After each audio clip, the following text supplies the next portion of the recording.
Hello, everyone, and welcome to this panel, the new era of broadcasting.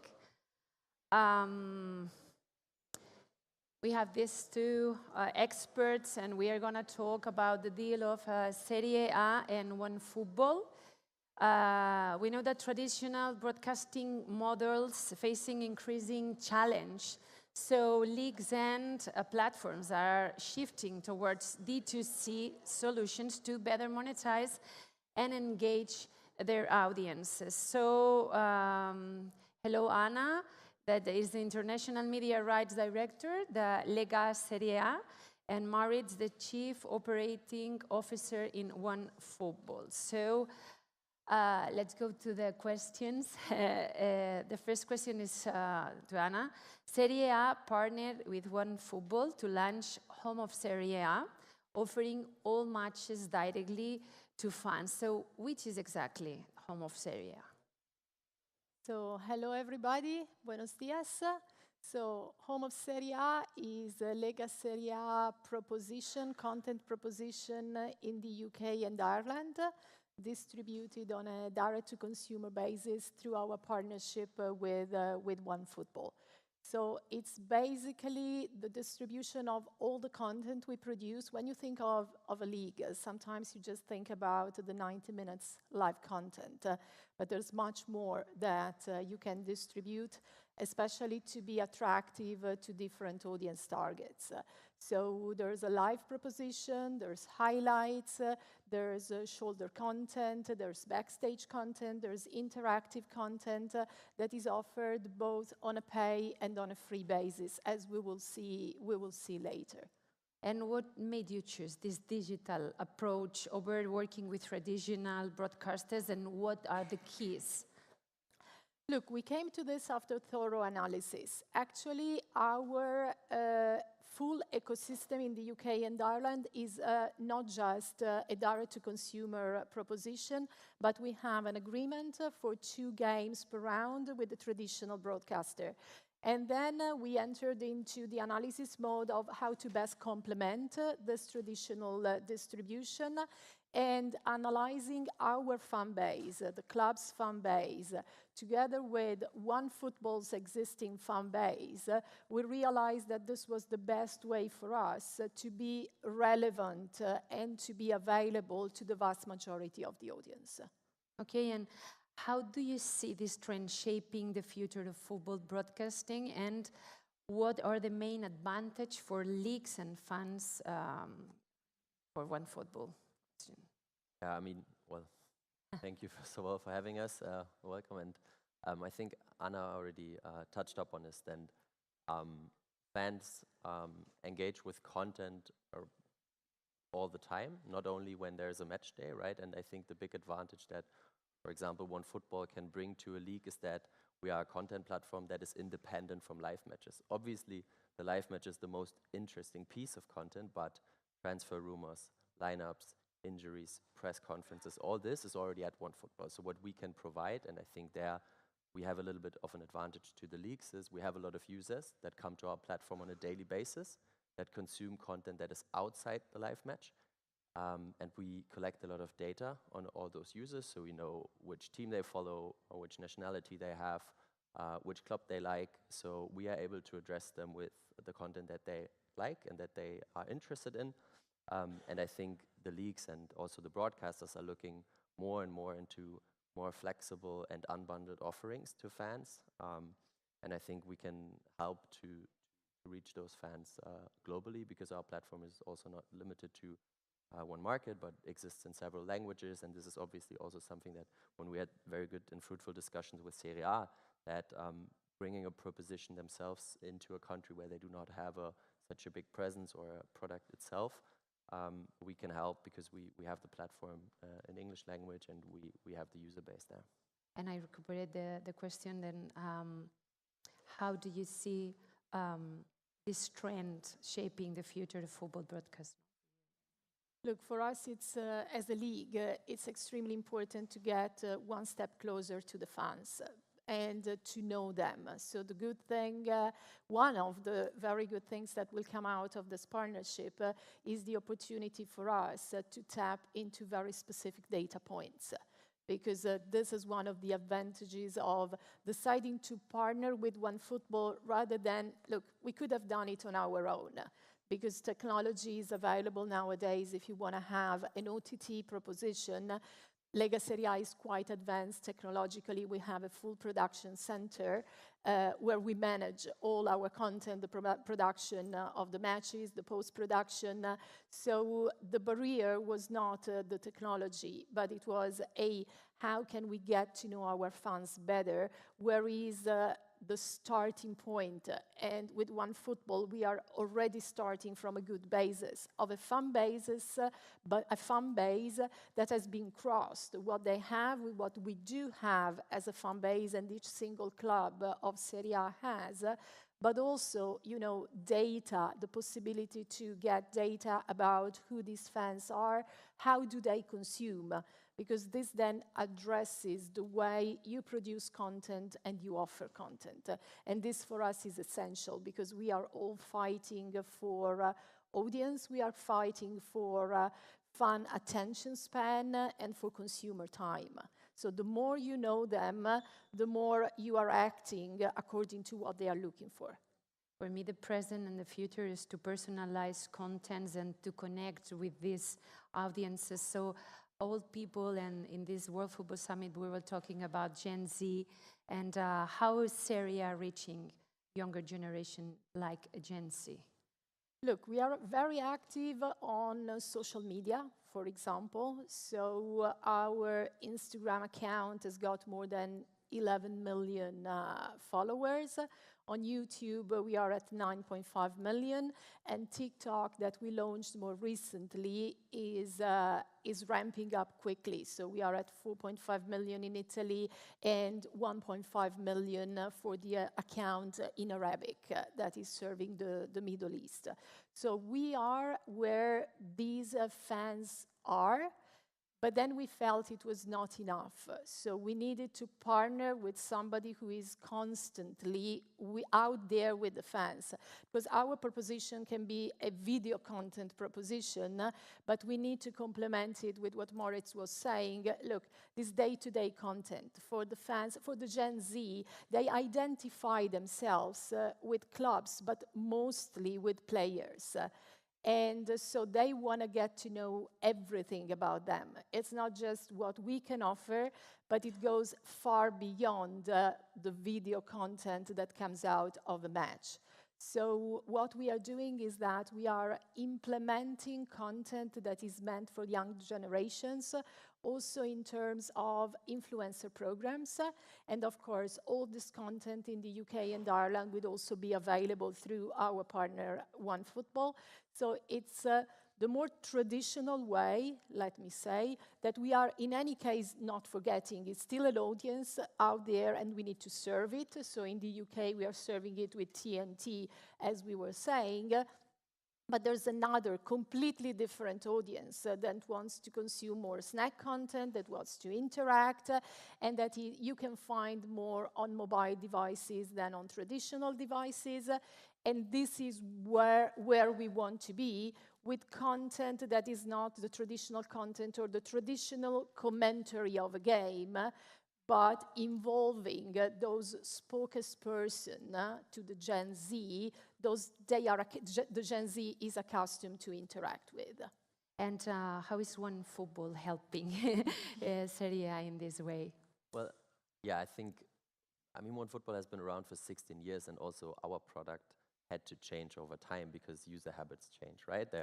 From reading a lot of articles, we moved to vertical video with we know that our users are very young. So in some countries, we have user bases that are close to 18 on average.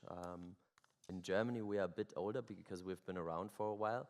But in general, like, we have to shift our content proposition to the needs of that user base. And I mean, we all know about the success of TikTok, right? And this is probably the social platform in the last 2 years because they are driving content with a format that young audiences love.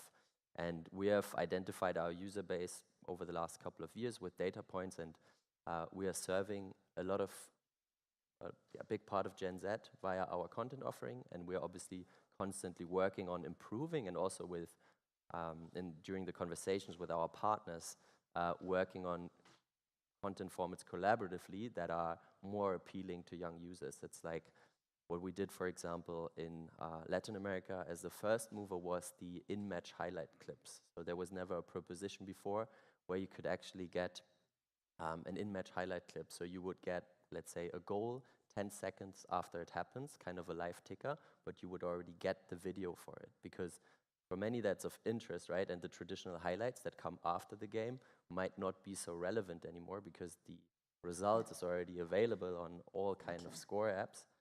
So the in-match highlight, for example, is something where we consider Gen Z very interested in because they want to see the most relevant 60 seconds of 90 minutes, but in an ideal world already during the match and not afterwards. And those are, for example, content formats where we think we can help and develop and work with our partners to serve that generation very well. And as said by Anna, social play a big role, but the issue with social is obviously that the users are not yours, but they are the users of Meta, or they are the users of TikTok. And we have a very, very big owned and operated platform. So we have many users coming to our app. What does that mean? That we can collect data about these users. We have about 27 million logged in users by now, so we can contact them. We know their email address. We collect their preferences and content, but also maybe know if they play EAFC or if they are a Juventus fan or an Inter fan. And sharing that data with our partners obviously is a big help for them to also address these audiences. And I think this is where we are a bit in the lead at the moment and can support. Okay, and how do you describe OneFootball roles in the broadcasting system? Are you a broadcaster, or what do you define yourself?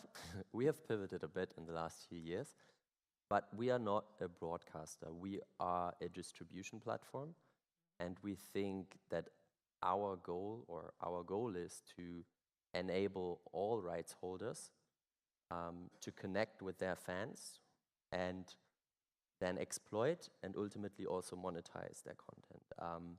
When I mean rights holders, this can be a club, this can be a league, this can be a federation, a confederation, but it can also be the traditional broadcaster. So looking at OTT, where we started in Germany, the first OTT deals we had were with Sky, T-Mobile, they streamed the third Bundesliga in Germany, and DAZN. So all of these three broadcasters are partners with us in Germany and complement their content offering with pay-per-view matches or unbundled offerings. And this is just an example of where we position ourselves, right? So we work with them hand in hand, and we have been able to show them that apart from their traditional monetization model, which is usually subscription of 40 to 50 euros a month, so that ends up at 500 to 600 euros a year for a subscription with a big cable or broadcaster. And we have shown them that there's an appetite in the market, and there are cohorts that are less interested in such a long-term subscription, or maybe they don't have the financial capabilities for such a subscription, and they are very interested in just purchasing single games because, for example, they have a season ticket and they go to every home game. So we can identify those cohorts, and for example, in Germany, we can see peaks when certain teams play their away games. So we know most of these people are season ticket holders, and they buy a pay-per-view match on OneFootball for 4 to 5 euros, which is much more affordable than a subscription from Sky or DAZN, where they get series and movies and everything, but maybe they are not interested in this. So we understand ourselves complementary to the broadcasters, and this is exactly what we're doing in the UK as well, right? We have TNT showing the top 2 matches, and we have all 10 matches per match day. But we offer a different proposition to the users. So we have pay-per-view matches, and starting today, we will have the Serie A League Pass and also the Team Pass. So you'll be able to purchase in the UK and Ireland a pass to watch all Juventus games or all Inter games or all games of Serie A. So it's a very different proposition. I think it's the first big European league that's going that way in a key country. I think we've seen this a lot in the US. We can purchase the NFL or NBA League Pass already here in Germany. So it's a different approach. And this is what we are doing with all our partners. So we look at how can we complement their content offering Now with Serie A, it's this. We've been working very successfully with clubs as well. Our friends from SSC Napoli, they showed all their summer friendlies on OneFootball. So we had a Napoli summer pass where the hardcore tifosi were able to buy their passes and follow the 5 friendly games that Napoli had over the summer. So our goal is really to enable all our partners, which, as said, can be clubs, leagues, federations, to exploit and monetize their rights and connect with their users. And that doesn't have to be paid content, as Anna said. In home of Serie A, we will have a lot of shoulder content, highlights, everything that's very interesting to users apart from the paid proposition. So you have the data and you give your partners the personalized experience to go to your users. So in this context, which market do you see as most important for growth and for your strategy moving forward for OneFootball? Yeah, so I think traditionally, as said, we started in Germany. So this is where we are the furthest advanced in OTT and monetizing rights, and we work with all kinds of rights holders. Our biggest markets in Europe are Germany, Italy, and the UK. So obviously these are the ones to follow. We are close to doing more in Italy on the OTT side.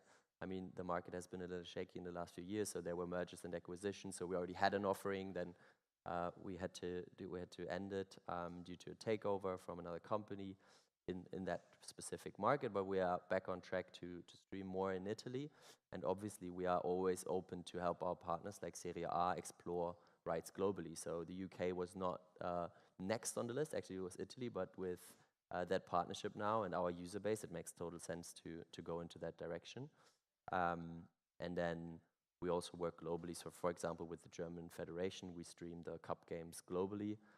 So all markets where they don't have a traditional B2B deal or where the B2B deal is non-exclusive. And the other markets we will grow the most in is probably Brazil, where we already streamed the German Bundesliga. And then obviously looking at the next also big tournaments, the US and North America as a market you cannot ignore. And we are very happy with our partnership with Yahoo Sports there. They support us to also get more reach and distribute OTT matches to a broader audience. So now let's go deeper to home of Serie A, because for me it's really interesting. So it provides different access options. So how do these options fit into your overall strategy for engaging international fans and maximizing revenues? And why did Serie A choose this particular strategy? So, well, as you know, Lega Serie A's strategy for international media sales has changed a lot for this sales cycle, because we have basically in-housed a process that used to be managed mainly through agencies. So the moment Lega has decided to in-house, to create an internal department, to create an internal sales force, it has started to shape a worldwide strategy that is meant to be specific for each market. So first of all, what we want to do is we do not just want to offload rights to a gatekeeper in a country, for example, but we want to deliver what we are sure that the broadcaster is able to exploit. So to broadcast, to distribute, and also to handle editorially. So in the UK, there is quite a different scenario with respect to what it used to be in the previous seasons. Because of course, with the higher content proposition of EPL, putting more matches up for sales, there was an erosion of airtime, linear airtime. This was combined with our existing partner, TNT, at the time we did the agreement BT, deciding to reshape its proposition. And so to shut down, it will come in the coming months, to shut down certain channels. So we analyzed things clearly with them, because we still believe there is a more traditional audience for us in the UK that we want to serve. So we analyzed things with them, and we identified 2 games at specific slots as the ones they would that would put us both in the best possible position.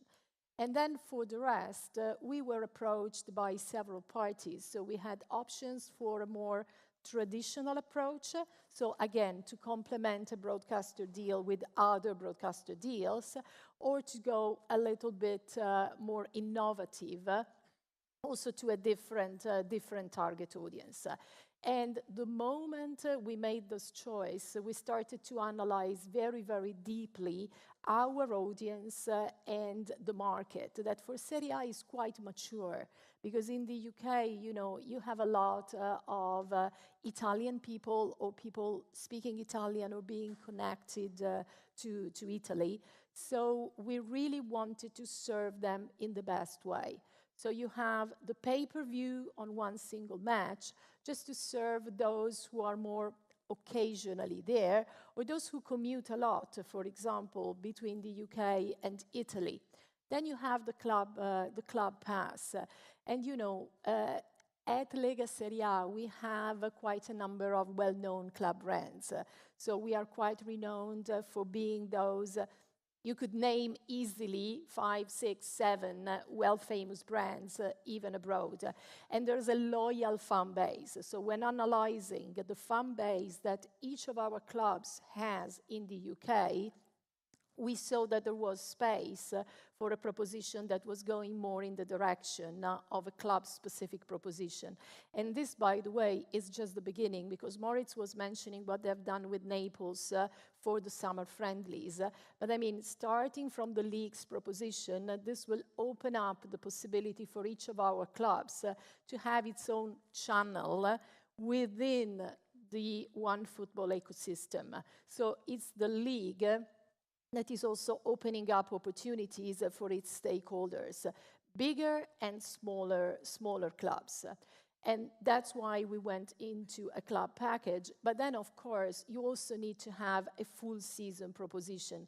And interestingly enough, the season proposition also includes the 2 matches per round that are distributed on a linear basis, just because we believe that we are tackling a different audience. So we didn't want, and this is our claim in every single market, we don't want to leave any portion of our audience unserved or underserved. This is also why, for example, unlike in the past, in the US, we decided to have specific deals for the English language, for the Spanish language, because for us, especially now that we have internalized the process with the idea of getting closer to the fans, it's important to be there where the fans are. And then the fact that in partnership with OneFootball, we own the distribution platform also gives us a lot of flexibility, because of course when you are dealing with a broadcaster, the final decision is with the broadcaster based on strategies and logics that are not Serie A centric, while here you are the master of your destiny, you are the master of your platform. So for example, together with OneFootball, we decided that for the first 3 rounds, so before the national team break, we wanted to be free to air, so to offer the matches for free in order to gain traction, in order to be promoted, in order to increase branding in the UK and Ireland, to attract viewers. And from the first round, for the 4th round, we have started with what is the model at the moment. But of course, we are monitoring the situation constantly, also to understand what is the most successful kind of content, because highlights will remain there and that they will be free to air, but there's different kind of highlights you can offer with a different time embargo after the end of the match, or even you can offer them during the match. You can have certain edits for different kind of audience, different commentaries on the same highlights, different highlights duration. So for us, it's really work in progress that we are doing together, with the beauty of having real-time data about consumption and about the fans that we are attracting. Also, are they fans that belong already to OneFootball's existing fan base? And so it's a conversion, an in-app conversion, or is it fans that come outside, come from outside of the OneFootball ecosystem? Because this is other important information for us that addresses certain choices. So it's not something that you decide at the beginning of the season and it's decided for a whole season, but it's something that we are building together, and it's us, OneFootball, but it's also the 20 Serie A clubs, because they are actively participating with their own content, with their own data, and getting back data that for us and for them are extremely precious, as you can imagine. Yeah, it's this collaboration, no, between a platform, Absolutely. digital platform, and a league to know how the consumers want and what you provide to them in a new value. Correct. No? So in this content, for both, how does these flexible pay-per-view models helps both to balance the need to engage a wider fans and then also optimizing revenues generation? I mean, for both sides. Yeah, I think Anna mentioned it, the flexibility that we have now, or that Serie A has with home of Serie A, so it's their home in the UK and we are distributing it, is helping a lot. We went free to air for 3 match days, so we knew, okay, who is maybe casually, generally interested in Italian football in the UK? Then we also know, okay, we have a certain amount of followers of Serie A clubs, fans of Serie A clubs, or followers of the league already on the platform. Then starting with pay-per-view on a low price point is much less of a barrier to enter or becoming from a user to a customer than having a long-term subscription with a high price per month. So we will be able to, first of all, have a broader funnel because we started free to air, and then we will be able to analyze exactly how that funnel converts into pay-per-view customers, and then now starting from today into people who buy the passes. And I think this is, as Anna said, just the starting point to then also think a lot more creative about content formats and long-term develop a strategy on which content is actually worth putting behind paywall, which content serves a casual fan, and which content is maybe outdated or not needed anymore. So I think that's also a question that's allowed, at least in our partnership, that's we are allowed to ask that question, and we talk about those things openly, and those different approaches to getting to know the user better will help to make the proposition that turns the user into a customer. And I think then both parties, and this is what I like about this partnership, then both parties will win in this together, and this is how we experience the partnership so far. As Anna said, also the clubs are very engaged because they understood that this is now also their home, right, and their proposition, and I think that's very different to a traditional media deal, so very exciting for us, and yeah, great partnership with the league and the clubs. Look, for us, when we started to shape the strategy with the clubs for this cycle that has just started, we used to mention a claim, reach versus revenues. So we started to wonder what is the most important. And then, look, we came to the conclusion that different markets require different approaches. So it's what we were saying about the users. It's no longer one size fits all, but you need to be relevant for your audience and for your market. So there are certain markets where you go straight for the revenues, let me say, just because you are in a certain situation or the market is in a certain situation. There are other markets where you need reach in order to generate more revenues. And with reach, when you have reach, the revenues don't come just from pure media rights sales or just subscriptions. They come from sponsorship, they come from attendance at matches, they come from merchandising, they come from marketing.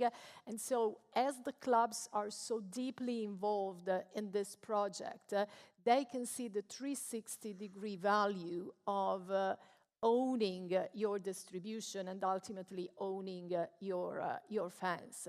And so this, debate between reach and revenues will never be solved in one way. And we do not have, the willingness or even the ambition to solve it because it's an ever-evolving thing. And platforms as OneFootball may challenge or complement the traditional media. What do you think? Definitely complement. So I think, I think there's the traditional media and the fact that we already saw a big shift in technology, right? We had a lot of cable, and you had your subscription to your cable provider and watched television, and we had the shift to OTT. And I think now with technology advancing even further and everything being available on the internet, at the amount of content being available, it's about complementing the traditional models and addressing all potential cohorts of users. And then I think what Anna just mentioned is we first need to reach someone to make revenues. And I think the traditional media is not reaching the potential fans or the full potential of the fan base, especially internationally, because it's very difficult and sometimes maybe the games might not even be available. So I think for us, we absolutely are complementary. We love to work with everyone, every rights holder in the space, and we can always have a tailored proposition for them to be incremental revenues and grow their business. And I think this is where we really feel comfortable in that role. So yeah, in this context, what do you think will happen with traditional media, for example, for Serie, that you have your rights deals? And do you foresee a future with D2C can be together with the traditional broadcasting?